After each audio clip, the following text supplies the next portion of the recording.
Sub জয়ের পর বাংলাদেশের সময়টা দারুণ উপভোগ করছেন সুলিভান ব্রাদার্স। ওদের কাছে সবচেয়ে উপভোগ্য ছিল ছাদখোলা বাসে ট্রফি সেলিব্রেশন। যদিও ফ্যান সামলানোর অভিজ্ঞতা না থাকায় কিছুটা সমস্যায় পড়তে হচ্ছে, তবে ওদেরই দুই সুপারস্টার ভাই কুইন ও কাভান টুইন সুলিভানকে প্রতি মুহূর্তে দিচ্ছে পরিস্থিতি সামলানোর টোটকা। শেখ আতিকের কাছে বিস্তারিত। গতকালকে ছাদখোলা বাসে নেচে গিয়ে উদযাপন করেছেন। Ronan, how was the scenario in the last night? Last night was awesome. ফ্যানরা অবিশ্বাস্য ছিল, এভাবে আমাদের তারা স্বাগত জানিয়েছিল। হ্যাঁ, পুরো রাত আমি এনজয় করেছি, পুরো ট্রিপটাই অনেক উপভোগ করেছি। ইব্রাহিম আমার সবচেয়ে ভালো বন্ধু, কারণ সে ইংরেজি বলে, তাই তার সাথে সহজেই বন্ধুত্ব হয়ে গেছে। তবে সবাই দারুণ। Declan, you played brilliant in the limited game time you got in the final match. And how enjoyable was it to defeat India?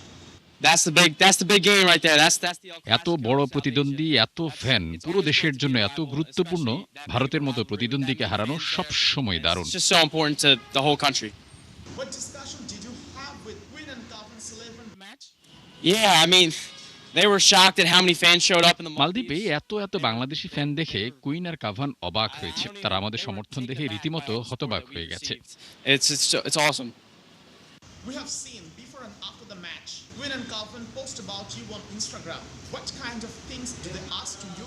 Yeah, no, we just talk about how আমরা এই বড় ম্যাচগুলোতে এত ফ্যানদের সামনে খেলার অনুভূতি নিয়ে ভাইদের সাথে কথা বলি। তারা আমেরিকায় এসবে অভ্যস্ত, তাই তারা আমাদের এই পরিস্থিতি সামলাতে সাহায্য করে।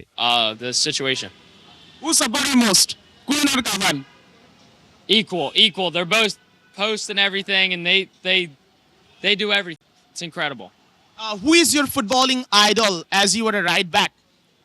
Right back.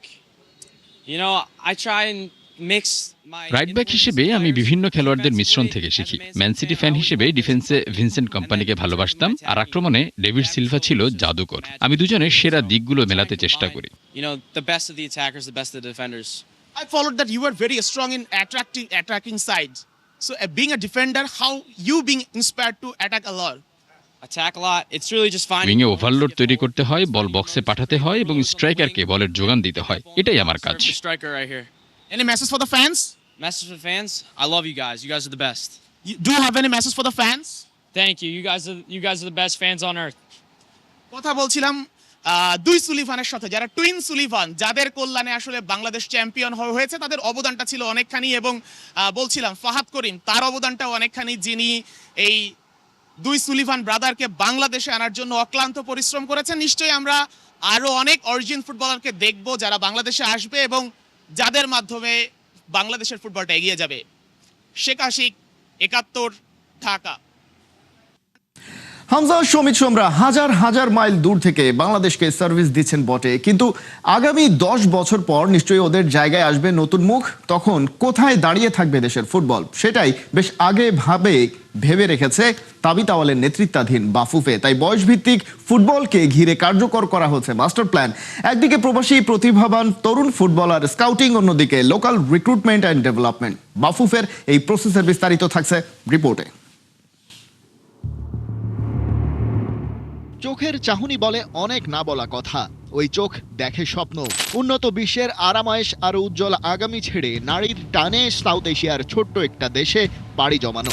একেবারে শূন্য থেকে শুরু করে বড় স্বপ্ন দেখা। রোনান, ডেকলান কিংবা নওয়াজদের এই জেনারেশন লাল সবুজ জার্সিতেই ফিফা বিশ্বকাপ খেলার স্বপ্ন দেখে। এইজ লেভেলে সাফের শিরোপা বুকে চেপে ওরা স্বপ্ন দেখায় আপনাকেও। কিন্তু এই সাফল্যের সমীকরণ এতটা সহজ নয়। Planning to execution, desperate dream versus reality, সবকিছুকে বাঁধতে হয় এক সুতোয়।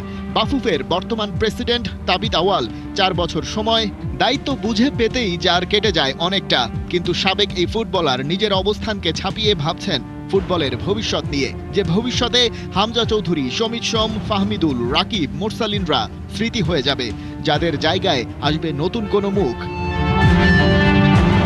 এই নতুন মুখ তৈরির প্রসেস দীর্ঘমেয়াদী পরিকল্পনার অংশ।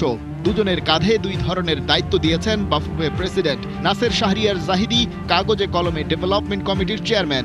সোজা কথায় সারা দেশ থেকে প্রতিভাবান তরুণ ফুটবলার খুঁজে বের করা এবং তাদের আন্তর্জাতিক ফুটবলের জন্য তৈরি করাই তার কাজ। নাসের শাহরিয়ার জাহিদি অবশ্য এই কাজে একই সাথে দক্ষ এবং অভিজ্ঞ। নিজের খরচে অনেক আগে থেকেই তিনি মেইনটেইন করছেন ক্লাস 1 ফুটবল একাডেমি। ঘ্রাণেই বুঝতে পারেন কোন দিকে বইছে তৃণমূল ফুটবলের হাওয়া। সময়ের দাবি কি চাইছে তারুণ্য। শনিবার যে দলটা আন্ডার 20 সাফ জিতে ঘরে ফিরেছে তাদের নিবিড় পর্যবেক্ষণে রেখে প্রস্তুত করা হচ্ছে আরও আগে থেকেই। আর সাফ জিতেই তাদের দায়িত্ব ফুরিয়ে যায়নি মোটেও, বরং এবছরের আসল মিশনগুলো এখনও বাকি। এরপর জুলাই আগস্টে আন্ডার 17 সাফ, আগস্ট সেপ্টেম্বর মিলিয়ে হবে এশিয়ান কাপ আন্ডার 20 কোয়ালিফায়ার, আর আন্ডার 17 এশিয়া কাপ বাছাই হবে নভেম্বরে। So the dream is developing big. তাবিতাওয়ালের আরেক expert hand Fahad Karim. Outside of the map তার আছে স্ট্রং নেটওয়ার্ক, যেটা কাজে লাগিয়ে সারা বিশ্বে ছড়িয়ে থাকা প্রবাসী বাংলাদেশিদের মধ্যে করছেন scouting. Ibrahim Nawaz, Sullivan brothers কিংবা নারী ফুটবলে আনিকা রানিয়া সিদ্দিকী অথবা শাইলা মদিনার মতো খেলোয়াড়দের যে নাম শোনা যাচ্ছে, সবাই এখন আসছেন ফাহাদ করিমের চ্যানেলেই। এই প্রসেস চলছে ভবিষ্যৎ বাংলাদেশ ন্যাশনাল টিমের কথা বিবেচনায় রেখেই।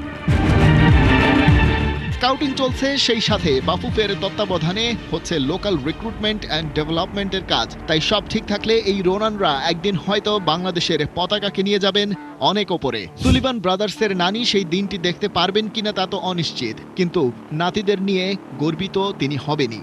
সেই বাংলাদেশের স্বপ্ন তাই কেবল রোনান নয়, দেখছে 16 কোটি মানুষের 32 কোটি চোখ।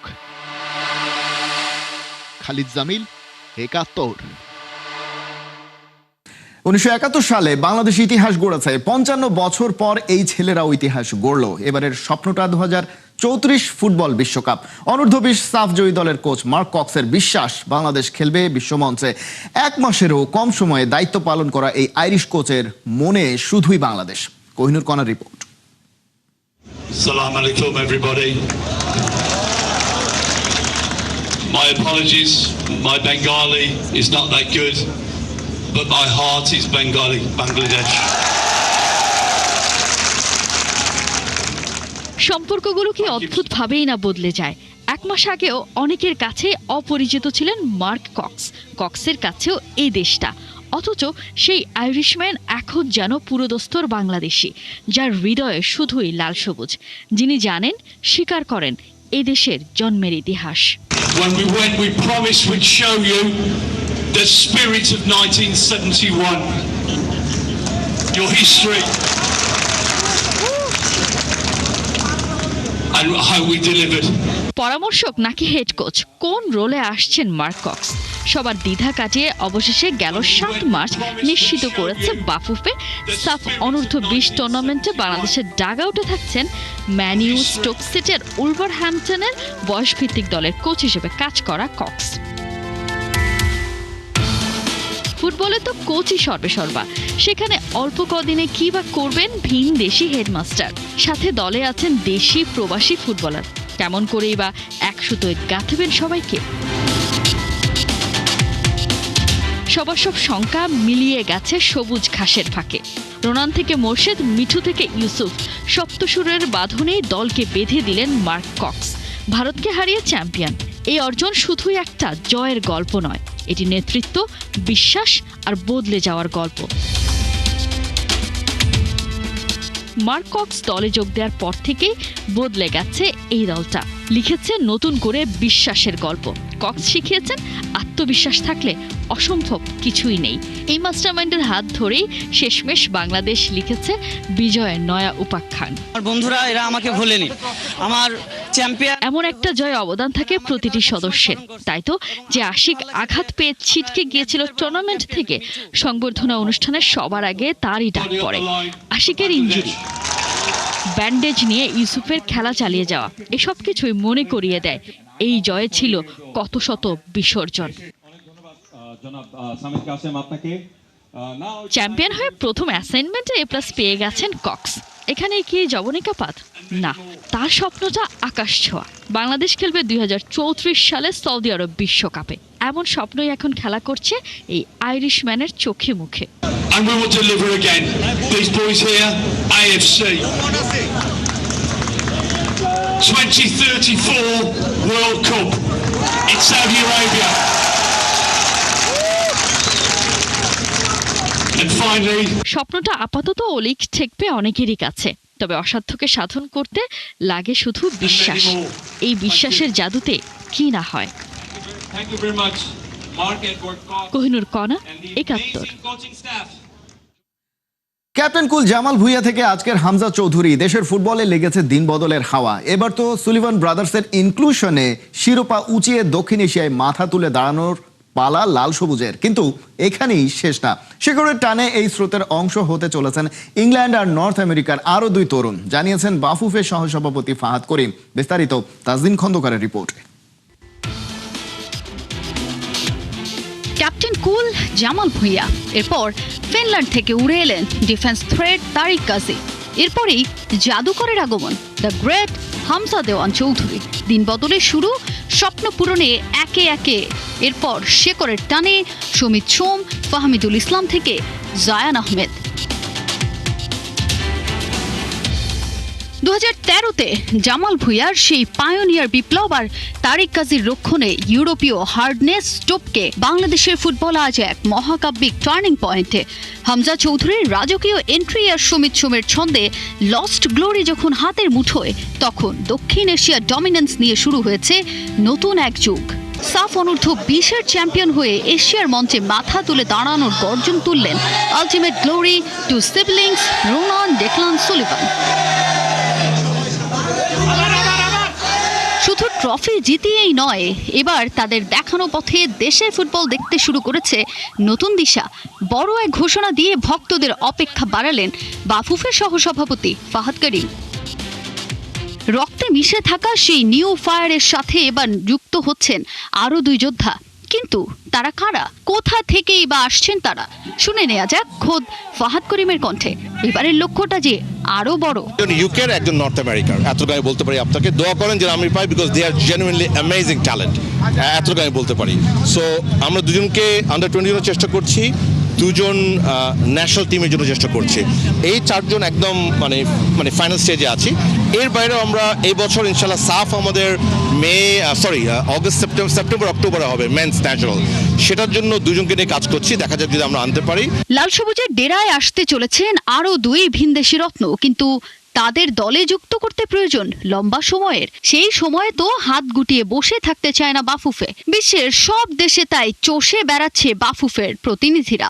অনূর্ধ্ব 20-এর সাফজয়ী দলটাকে নিয়েও আছে তাদের নানা পরিকল্পনা, আর সেসব পরিকল্পনায় জানালেন ফাহাদ করিম নিজেই। আমাদের কিন্তু AFC আন্ডার 20 কোয়ালিফায়ার্স আছে এই বছরই অগস্টে। So that's a major event. So সেটার প্রস্তুতি কিন্তু আমাদেরকে এখন থেকে করতে হবে, এবং একই সাথে এই দল থেকে কিন্তু আগামী 2 বছরের ভিতরে ন্যাশনাল টিমের প্লেয়ার কল পাবে। So this is the future of Bangladesh. So এটাকে নিয়ে আমাদের অনেক কাজ করার আছে। ইউথ ডেভেলপমেন্ট টেকনিক্যাল টিমে আরো বেশ কিছু কোচের ইনক্লুশন হবে, দেশি বিদেশি মিলায় একটা সেপারেট ডেডিকেটেড টিম করা হবে শুধুমাত্র আন্ডার 20 জন্য। এখন ভিনদেশ থেকে শেকড়, রক্তের টান যে ভুলে থাকা দায়, সেই টানেই এবার দেশের ফুটবলকে পরিবর্তনের দায়িত্ব নিয়েছেন যারা। সেই হামজা, রোনান, ডেকলানদের পরিচর্যায় সবটুকু নিংড়ে দিতে পারবে তো বাফুফে? সময়ের হাতে তোলা রইল সেই প্রশ্নটা। তাজিন খন্দকার, 71। কোনো প্রমাণ না দেখিয়ে ক্রীড়া প্রতিমন্ত্রী এবং স্বনামধন্য এক ক্রিকেটারের নামে নানা অভিযোগ করছেন সাবেক ক্রীড়া উপদেষ্টা আসিফ মাহমুদ সজীব ভুঁইয়া। তিনি বলছেন বিসিবির চেয়ারে বসার জন্য একজন লন্ডনে গিয়ে সাবেক ক্রিকেট প্রধান নাজমুল হাসান পাপনের সঙ্গে বৈঠক সেরেছেন। বোর্ড পরিচালকদের পদত্যাগ ইস্যুতেও প্রমাণ ছাড়া নানান তথ্য ছড়াচ্ছেন তিনি। সাইফুল রূপকের রিপোর্ট। আসিফ মাহমুদ সজীব ভুঁইয়ার সে সময় একটা হস্তক্ষেপ ছিল। এই তদন্ত কমিটি তো ইটসেলফ অবৈধ। লন্ডনে গিয়ে পাপন সাহেবের সাথে মিটিং করছেন একজন, কে আপনার কাছে প্রমাণ আছে? বিরাট কোহলিকে ফোন করেছিলেন, যার সাথে একটা মিটিং অ্যারেঞ্জ করে দেয়। এখন যদি আসিফ মাহমুদকে বলা হয় যে আওয়ামী লীগ বা দোসর যারা, তাদের কোনো মন্ত্রীর সাথে আপনি মিটিং করেছেন, কোনো ছবি ছাড়া, প্রমাণ ছাড়া। জাতীয় ক্রীড়া পরিষদের তদন্ত কমিটির ডাকে সাবেক ক্রীড়া উপদেষ্টা আসিফ মাহমুদ পাত্তাই দেয়নি বা সাড়া দেয়নি ডাকে, এবং বিসিবি নির্বাচনকে কেন্দ্র করে টালমাটাল ক্রিকেট আঙ্গন। আপনি একবার বলেছিলেন সাকিব আল হাসান যেহেতু দেশে ফিরতে পারছে না, তারপর তার তদন্ত আছে, মামলা আছে, অনেক কিছু আছে, আপনি বলেছেন যে ফেস ইট। বিসিবির নির্বাচনের স্বচ্ছতা যাচ্ছে যে তদন্ত কমিটি, সেখানে আপনি সহযোগিতা করেননি বা তাদের দেখা করেননি। অনেকেই লিখছে বা বলছে যে আপনি কেন ফেস করলেন না, তাহলে আপনি তো কথা বলতে পারতেন। তদন্ত কমিটিটা অবৈধ। আপনি একটা ভ্যালিড কমিটি নিয়ে আসেন, আমাকে যদি আদালত বলে যে আসেন এই বিষয়ে বক্তব্য দেন, আমি দিব। এই তদন্ত কমিটি তো ইটসেলফ অবৈধ। আপনার এখতিয়ারই নেই একটা তদন্ত কমিটি একটা স্বায়ত্তশাসিত প্রতিষ্ঠানের উপরে করার, প্রথমত। দ্বিতীয়ত, আপনি একটা কার্যত একটা সাবজুডিস ম্যাটারে কথা বলছেন। এখন আমি মনে করি ইন্টারভিউ দিলাম, বা ওই তদন্ত কমিটিতে যারা ইন্টারভিউ দিয়েছেন, কালকে যদি আদালত বলে যে আদালত অবমাননা করেছেন আপনারা, তাহলে এটা জবাব আমি কি দিব? এটা লায়াবিলিটি কি ওনারা নেবেন বা মন্ত্রণালয় নেবে না? জেলা পর্যায়ে যে কাউন্সিলরশিপগুলো, সেগুলো নিয়ে একটা জটিলতা আছে। অনেকেই বলছে আসিফ মাহমুদ সজীব ভুঁইয়ার সে সময় একটা হস্তক্ষেপ ছিল। আপনার মন্তব্য কি? জেলা পর্যায়ের কাউন্সিলরশিপ নিয়ে আদালত রায় দিয়েছে। এখন আমি তো এত শক্তিশালী হয়ে যাইনি যে আদালতেও আমার ক্ষমতার অপব্যবহার করার সুযোগ থাকবে। একদম কনস্টিটিউশন দেখে আমি চ্যালেঞ্জ করেছি, যারা অভিযোগ করেছেন আসেন আমার সাথে বসেন, আপনি কনস্টিটিউশন অনুযায়ী বলেন যে কোথায় আমার ভুল আছে। প্রতিমন্ত্রী অলরেডি জানিয়েছেন যে যেই রিপোর্টটা এনএসসিতে জমা হয়েছে সেটা আইসিসিকে পাঠানো হবে এবং তাদের একটা গাইডলাইন নিয়ে আসলে আগানো হবে। হ্যাঁ, তাদের গাইডলাইন নেই, তাদের গাইডলাইন নেই। তাদের গাইডলাইন নেওয়ার জন্য কী করছে সেটা তো আমরা দেখছি। লন্ডনে গিয়ে পাপন সাহেবের সাথে মিটিং করছেন একজন ধন্য খেলোয়াড়, আমি নাম বলবো না, আপনারা জানেন। এর আগেও যিনি বিরাট কোহলিকে, আপনার কাছে প্রমাণ আছে, বিরাট কোহলিকে ফোন করেছিলেন, ওই মিটিংয়ে বসা ছিল এরকম একজন বলেছেন। আমি তার নিরাপত্তা সাথে তার নাম বলবো না। ওনাদের যে ডেলিগেশন টিম সেই মিটিং করেছে, সেই ডেলিগেশন টিমে আপনারাও জানেন যে কারা কারা লন্ডনে গিয়েছেন বিগত কয়েকদিনে। সেখান থেকেই এই কথাটা এসেছে এবং মিডিয়া পাড়ায় অলমোস্ট অনেকেই জানেন। এবং সেখানে সাবেক বিসিবি সভাপতি নাজমুল হাসান পাপনকে অনুরোধ করা হয়েছে যে জয় শাহের সাথে একটা, যেহেতু দীর্ঘদিন তিনি বিসিবিতে ছিলেন, আইসিসির সাথে, কিংবা জয় শাহ যেহেতু আইসিসির প্রেসিডেন্ট, একটা যোগাযোগ বা সমন্বয় আছে পলিটিক্যালি। আবার আওয়ামী লীগেরও একটা সম্পর্ক আছে ভারতের সাথে, যেটা বেটার দেন মানে পলিটিক্যাল পার্টি যারা বাংলাদেশে আছে তাদের থেকে। তো জয় শাহের সাথে একটা মিটিং অ্যারেঞ্জ করে দেয় যাতে করে আইসিসিকে কনভিন্স করা যায় যে কনফিডেন্ট যে এরকম একটা ঘটনা ঘটেছে। অবশ্যই আমি কনফিডেন্ট, আমি দায়িত্ব নিয়েই বলছি। লবিং করে আইসিসিকে কোনোভাবে কনভিন্স করা বা বোঝানো। আমি আপনার স্ট্যাটাসটা দেখেছি, ওখানে বেশ কয়েকটা কমেন্ট আমার সামনে এসেছে, যেখানে অনেকেই আপনার কাছে জানতে চাচ্ছে যে এখন যদি আসিফ মাহমুদকে বলা হয় যে আওয়ামী লীগ বা দোসর যারা, তাদের কোনো মন্ত্রীর সাথে আপনি মিটিং করেছেন, কোনো ছবি ছাড়া, প্রমাণ ছাড়া, যদি কোনো একজন বলে যে এরকম হয়েছে, আপনি কি সেটা মেনে নেবেন কিনা? কেউ যদি এরকম কোনো এলিগেশন নিয়ে আসে তাহলে আমি তাকে জবাব দিব। বা আমি তো আপনাকে বলছি, আপনার গণমাধ্যম কর্মী হিসেবে আমি তো নামও বললাম একজনের, কার সাথে বৈঠক হয়েছে, ফোন করেন, যোগাযোগ করেন। বা বিরাট কোহলিকে সেই সময় বোর্ড যখন নির্বাচন হয় ফোন করা হয়েছিল কিনা ভেরিফাই করেন। আরেকটা স্ট্যাটাসে এই বিষয়ে দেখলাম যে আপনি লিখেছেন যে প্রেশারাইজ করে বা পরের বোর্ডে ক্ষমতা দেওয়ার লোভ দেখিয়ে, এটাও আসলে ওই যে পাবলিক কমেন্ট করছে, প্রমাণ কি? প্রমাণ ছাড়া আসলে এত সিগনিফিকেন্ট সেন্সিটিভ কেস কিভাবে আপনি তুলে ধরছেন? যারা পদত্যাগ করছে তাদেরকে এখন আমি অনেক কিছু প্রাইভেসি ব্রিচ করতে চাই না। আমার কাছে একটা ভিডিও আছে যে একটা মিটিং হচ্ছে, সেখানে একজন ডিরেক্টর আছেন যিনি ওই মিটিংয়ের পরের দিন পদত্যাগ করছেন। এবং তার সাথে যখন আমি পার্সোনালি কথা বলতে গেছি তখন বলছে যে ভাই আমার বাবাকে এসে রিকোয়েস্ট, ওনার বাবা একজন বিএনপি নেতা, আমি নাম বলবো না, বাবাকে এসে হাতে পায়ে ধরছে। এখন আমি তো কী করবো, আমার দলের বিষয় আছে, আমি পদত্যাগ করেছি। এবং আমাকে বলেছে যে পরের বোর্ডে রাখবে। আবার কাউকে হুমকি দিচ্ছেন। চট্টগ্রাম থেকে একজন ডিরেক্টর এসেছেন, ওনাকে ফোন করে বলা হয়েছে যে আপনি পদত্যাগ করেন, আপনাকে পরের বোর্ডে আমরা রাখবো। উনি সাথে সাথে ডিনাই করেছেন যে আমি পদত্যাগ করবো না, আমি তো ইলেক্টেড। কথা বলেন তাদের সাথে। সাইফুল রূপক, ৭১। এই ছিল এখনকার খেলা যোগে। সরাসরি সংবাদ অনুষ্ঠান দেখতে চোখ রাখুন ৭১-এর ফেসবুক পেজে এবং সাবস্ক্রাইব করুন ৭১-এর ইউটিউব চ্যানেল। ৭১-এর সাথেই থাকুন।